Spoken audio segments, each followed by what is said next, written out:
Minister साहब। बहुत शुक्रिया जनाब स्पीकर। पारा चनार की बात हुई तो मैं इस हाउस के इतला के लिए अर्ज़ करता चलूँ कि वफाकी हुकूमत अपनी ज़िम्मेदारियों से आगाह रहते हुए मतवातर खैबर पख्तूनख्वा की सूबाई हुकूमत से राब्ता में भी है और बारहा सूबाई हुकूमत को ये कहा भी गया है कि आपको इस मामले के लिए वफाकी हुकूमत की जहाँ पे ज़रूरत पेश आए वफाकी हुकूमत अपना आइनी और अपना अखलाकी फ़र्ज़ जो है वो पूरा करेगी। एक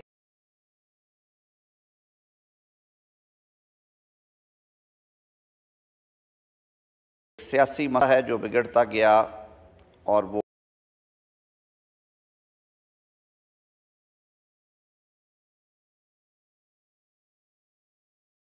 अब बाकायदा एक संगीन मसले की शक्ल इख्तियार कर चुका है, क्राइसिस है वहाँ पे। तो सबको मिल बैठ के उसे हल करना है। आइन के मुताबिक पाकिस्तान चलता है तो उसमें डोमेन्स हैं, ज़ाहिर है जो लॉ एंड ऑर्डर है और सूबे के अंदर ख़ास तौर पे वो सूबाई हुकूमत का ही हक़ है और उसी का फ़र्ज़ भी है। लेकिन हम बिल्कुल इससे अलग थलग नहीं रह सकते। किसी भी हिस्से में कोई इस तरह का मामला हो तो वफाक की ये ज़िम्मेदारी है कि वो अपना फ़र्ज़ अदा करे और उसमें पॉलिटिक्स नहीं होनी चाहिए। मैंने पहले भी ये बात की थी कि वफाक के नुमाइंदे गवर्नर खैबर पख्तूनख्वा ने भी वहाँ पे ग्रैंड जिरगे के लिए तहर्रुक किया और हुआ भी। हमें ज़्यादा खुशी होती अगर सूबाई हुकूमत के इलेक्टेड जो हेड हैं वज़ीर आला खैबर पख्तूनख्वा अली अमीन गंडापुर उस जिरगे में शरीक होते तो एक पैगाम था ये वाइस वर्सा कि हम पाकिस्तान के अवाम के लिए मिल के बैठने को तैयार हैं और मिल बैठ के ही मसले हल होते हैं। आपने दवाओं के बारे में जो आज हदायत जारी की है, मैं अभी कैबिनेट मीटिंग है 3 बजे, मैं आपकी ये जो कंसर्न्स हैं कैबिनेट में भी रखूँगा। And sir rest assure that government of Pakistan is deeply watching this issue और हम डे टू डे उसकी वज़ीर आज़म साहब रिपोर्ट्स भी ले रहे हैं। वज़ीर दाखिला को भी क्लियर हदायत हैं कि वो अपना रोल पॉजिटिवली प्ले करें और सूबाई हुकूमत से राब्ते में रहें। जहाँ तक वफाकी हुकूमत की तरफ से किसी सपोर्ट का, किसी एक्शन का जब तकाज़ा किया जाएगा तो इंशाअल्लाह अज़ीज़ वफाकी हुकूमत अपना फ़र्ज़ अदा करेगी। मौलाना फजलुर रहमान साहब हमारे बड़े भी हैं, उनसे एहतराम का बड़ा रिश्ता है, ना सिर्फ मेरा बल्कि मेरी क़यादत का भी। और मेरे कायद मियाँ मोहम्मद नवाज़ शरीफ साहब और वज़ीर आज़म पाकिस्तान मियाँ शहबाज शरीफ साहब मौलाना के बारे में जो जज्बात रखते हैं वो मुझे यहाँ बयान करने की ज़रूरत नहीं। इस रिश्ते का उन्हें ख़ुद भी मालूम है, मैं भी गवाह हूँ बहुत सारी बातों का। राना सनाउल्लाह साहब तशरीफ़ रखते हैं, हमारा एक पुराना ताल्लुक़ है दोनों जमातों का भी और पर्सन टू पर्सन भी। तो इसलिए आपने मौलाना जो बातें की सर तस्लीम खाम, आप बड़ी खूबसूरत गुफ्तगू करते हैं खूबसूरत अल्फाज में। मैं अपनी इल्मी कामायगी का इदराक भी रखता हूँ और जो आपने पार्लिमानी अलूम या रमूज़ के बारे में मेरी काम इल्मी में बात की उस पर भी मैं कोई बात नहीं करूँगा। लेकिन आपकी तरह आइन के एक तालिब इल्म होने की हैसियत से थोड़ी सी क्लैरिटी के लिए एक तजवीज़ आपके सामने रखूँगा, हाउस के सामने। हमारे बड़ों ने जब 1973 में एक तवील प्रोसेस के बाद ये कॉन्स्टिट्यूशन फाइनलाइज़ किया, इसका ड्राफ्ट, और फिर उसे अडॉप्ट किया गया कंसेंसस के साथ, अक्सरियती वोट से नहीं कंसेंसस से हुआ। तो सारा निज़ाम चलाने के लिए मुल्की और पार्लिमानी हम इस आइन की तरफ देखते हैं। आपने सही फरमाया कि आइन में जो मैकेनिज़्म है उस मैकेनिज़्म के मुताबिक ही चीज़ें होनी चाहिए। पहले बिल की तरफ आते हैं। बिल्कुल जब 26वीं तरमीम के लिए हमारी इंगेजमेंट थी आपके साथ तो आपकी तरफ से कुछ चीज़ें आईं, 5 अमेंडमेंट्स थी वो आइन पाकिस्तान की अमेंडेड पैकेज में। और ये बिल जो कि पिछली हुकूमत में एक अनफिनिश्ड नामुकम्मल एजेंडा था, आखिरी हफ्तों में मैं भी आपके साथ इंगेज रहा आपने कहा कि उसकी भी दुरुस्तगी कर दी जाए, तो बैठ के जो तय हुआ उसके मुताबिक सेनेट ऑफ पाकिस्तान ने भी इसे पास किया और इस ऐवान ने भी इसे पास किया, और मैं यहीं पे खड़ा था। फिर मैंने, बल्कि एक तस्हीह होने वाली थी, टाइपोग्राफिकल एरर आई थी, वो तस्हीह भी कर दी गई जी, पास हुआ। आइन का आर्टिकल 50 पार्लिमान की तारीफ़ करता है। पार्लिमान क्या है? पार्लिमान सदर मुमलिकत, सेनेट ऑफ पाकिस्तान और कौमी असम्बली पर मुश्तमिल है।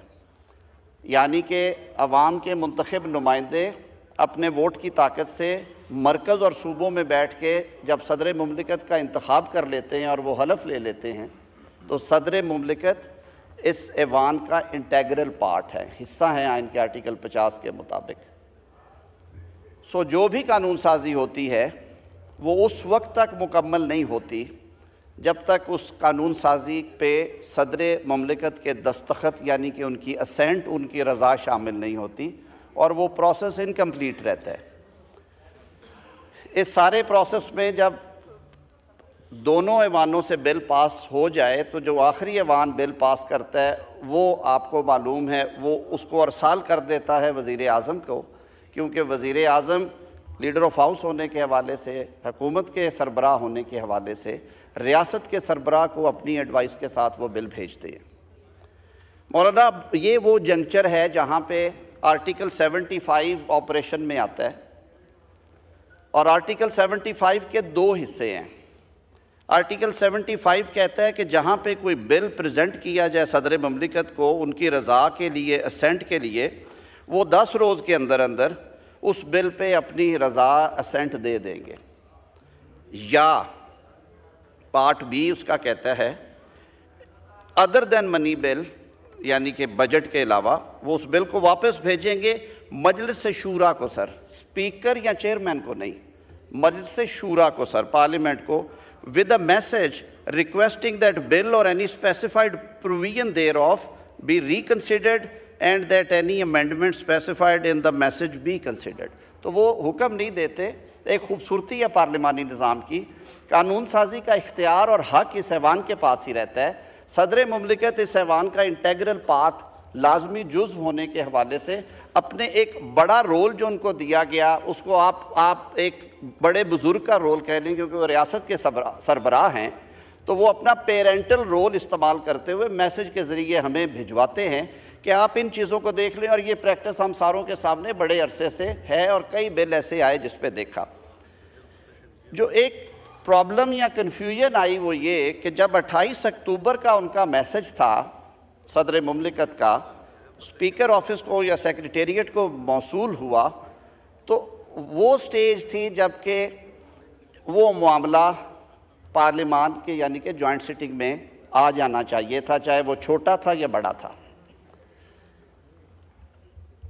आइन का आर्टिकल 75 का पार्ट 2 ये कहता है कि जब सदर साहब बिल रिटर्न कर देंगे मजलिस शूरा को, तो फिर it shall be reconsidered by Majlis Shura parliament in a joint sitting. Sir, वो स्पीकर चेंबर में, ये मेरी ज़ाती राय नहीं है, ये आइन में लिखा हुआ है, तो वो उसको जॉइंट सिटिंग में रख देंगे और जॉइंट सिटिंग मौके पे मौजूद जो मेजॉरिटी है उसके मुताबिक उस बिल को पास कर देगी। जब मुश्तरका इजलास उस बिल को पास कर दे अमेंडमेंट्स के साथ या विदाउट अमेंडमेंट्स, तो फिर वो वापस अरसाल हो जाता है सदर मुमलिकत को। यहाँ पे आपकी बात दुरुस्त है। उस सूरत में सदर मुमलिकत का दोबारा एतराज़ का या ना करने का इख्तियार ख़त्म हो जाता है और वो 10 दिन के अंदर अंदर उसको या असेंट कर देंगे। 11वें दिन वो बिल जो है वो कानून की शक्ल इख्तियार कर लेगा उस डीमिंग क्लॉज की वजह से, जिस पे हम कहते हैं the law has deemed to been passed. तो ये वो पूरी स्कीम है। इसमें जो मिसिंग लिंक है वो है कि एक दफ़ा जब आर्टिकल 75 किक इन हो गया, यानी कि वो शुरू हो गया प्रोसेस, तो उस प्रोसेस को कंप्लीट करने का एक ही तरीका था कि वो इस हाउस में आके जॉइंट सिटिंग में उसको अमेंडमेंट्स या बगैर अमेंडमेंट्स के पास कर दिया जाता। मैं उसके मेरिट्स पे नहीं जाऊंगा। सदर मुमलिकत ने अपनी दानिस्त में जो वो 6 या 7 निकात डाले कि इसमें क्या क्या, एक उन्होंने कहा कि ये बिल जो कि हम सबको मालूम है, आप इस पे बहुत क्लियर थे कि बुनियादी तौर पे ये डिवॉल्ट सब्जेक्ट है, जो सोसाइटीज़ रजिस्ट्रेशन एक्ट है ये डिवॉल्ट सब्जेक्ट है, उस लिस्ट में आता है। तो ये आज का नहीं है, ये शुरू से ही सूबे की रही है, लेकिन क्योंकि इस्लामाबाद कैपिटल टेरिटरी में भी एक निज़ाम चलता है तो ये प्राइमरीली मौलाना इस्लामाबाद कैपिटल टेरिटरी के लिए आया। ये ज़रूर है कि इससे गाइडलाइंस लेते हुए कल को सूबे अपने कवानीन में किसी किस्म की तरमीम करना चाहे वो कर सकते हैं। 2-3 चीज़ों के बारे में उन्होंने और तवज्जो मबजूल करवाई, उनका जिक्र आपने फरमा दिया। मेरी आज भी ये राय होगी, पहले मैं वज़ीर-ए-आज़म पाकिस्तान की तरफ से जो उनकी राय है, ही इज़ वेरी क्लियर, बिल्कुल उन्हें किसी किस्म का कोई भाम नहीं। उन्होंने गुज़श्ता हफ़्ते आपसे कोई वक्त भी तय किया था इशाइये पे मुलाकात का, आपकी मसरूफ़ियात की वजह से आपने फिर उन्हें पैगाम दिया कि अभी आप शहर में नहीं हैं तो अगले हफ़्ते देख लेंगे। और कल उन्होंने एक मीटिंग ली जिसमें उन्होंने बताया कि परसों आपका उनसे टेलीफोनिक कांटेक्ट भी हुआ और आपने उन्हें कुछ चीज़ें बताई। उन्होंने भी एक्सप्लेन किया कि ये एक कॉन्स्टिट्यूशनल और लीगल इशू है। हमें बड़ी खुशी होती है कि आपकी रहनुमाई में और आपके तजर्बे की रोशनी में हम भी आपसे सीखते हैं कि चीज़ों को आगे कैसे लेके चलना है। और मैंने जो 3 सालों में बातें आपसे समझी और सीखी हैं वो एंगेजमेंट और डायलॉग है कि आप बैठ के बात करते हैं, दलील के साथ हम एक दूसरे को अपने मौक़िफ़ के ऊपर कायल करते हैं या दूसरे का मौक़िफ़ मान लेते हैं। मेरी ये गुजारिश होगी कि ये एक जेन्युइन कॉम्प्लेक्सिटी है, एक कानूनी मूशगाफी जो इसमें पैदा हो चुकी है, क्योंकि 28 अक्टूबर का जो मैसेज है वो जॉइंट सिटिंग में नहीं आ सका।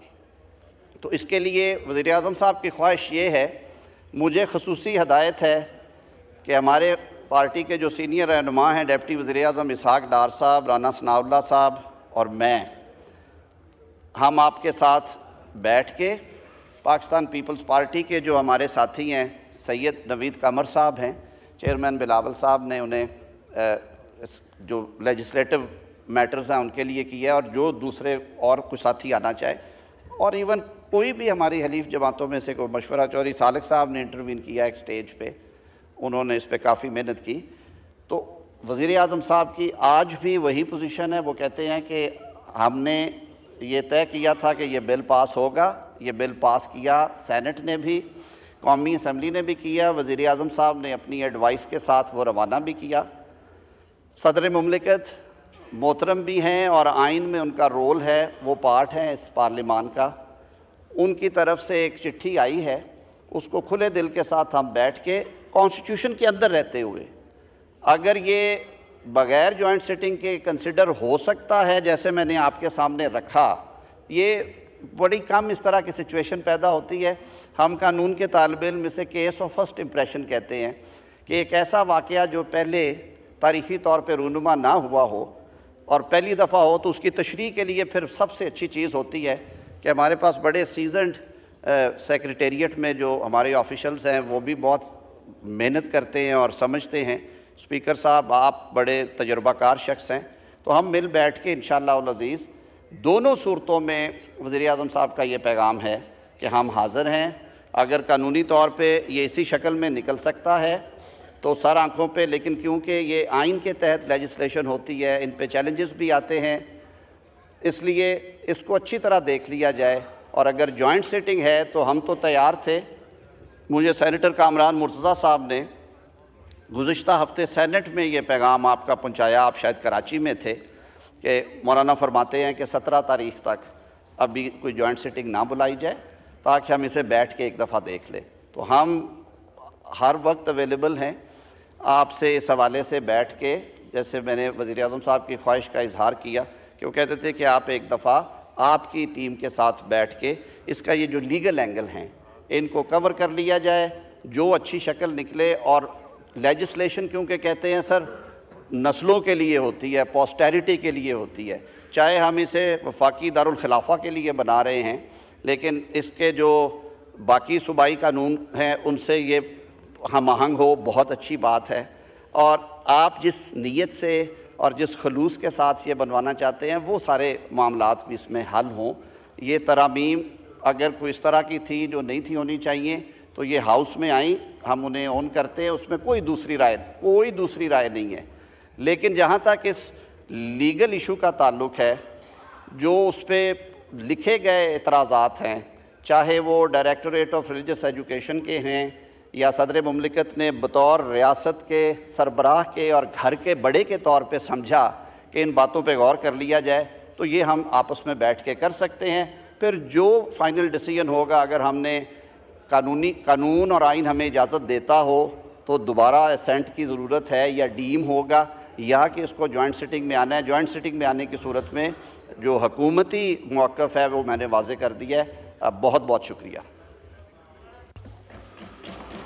इससे पहले कि मैं जनाब शेर अफजल साहब आपको मौका दूं, मीर शब्बीर आप क्या कहना चाह रहे हैं, जल्दी से कह रहे हैं। चेयरमैन साहब,